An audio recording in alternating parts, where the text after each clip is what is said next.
ससुरवा में जाई हमरे के चाहबू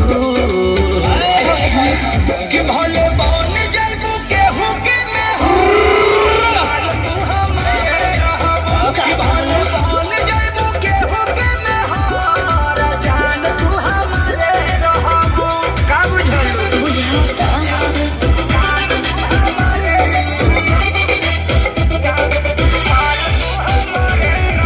म्यूजिक बाय आर्या शर्मा।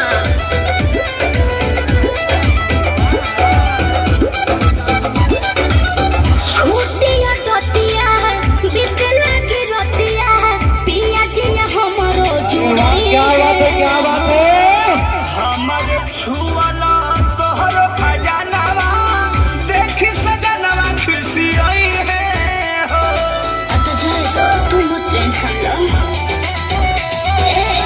छूटिया तोतिया बितला की रोतिया पिया जिया हमरो जुड़ाई है।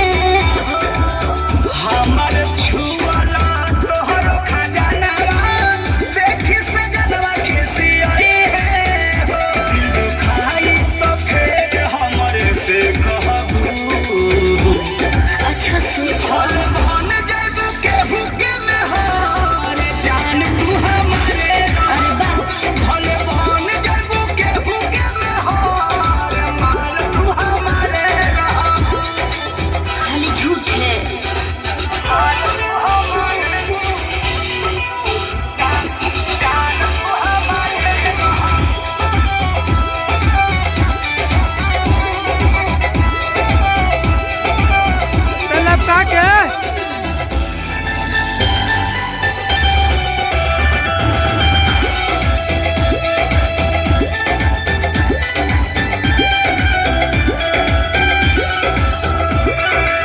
कृष्णा पे दरदी और मुठ जानू तू ही बसेला मोरा सीनावा में। रतिया तो कट जाई सूती बैठ के पर यदि अइबू तू दिलवा में अरे तो का करी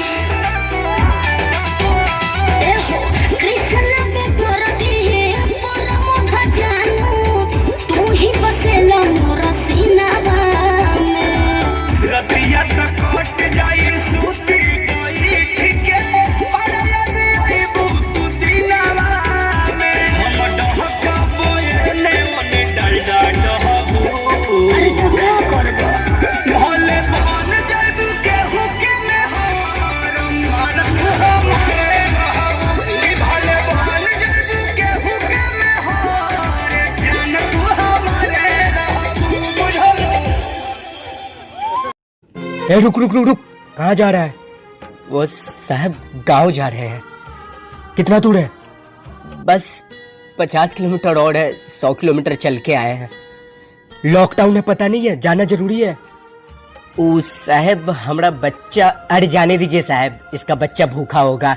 नहीं साहब हमारा बच्चा भूखा नहीं है। तो बच्चा तो भूख से मर गया। उसे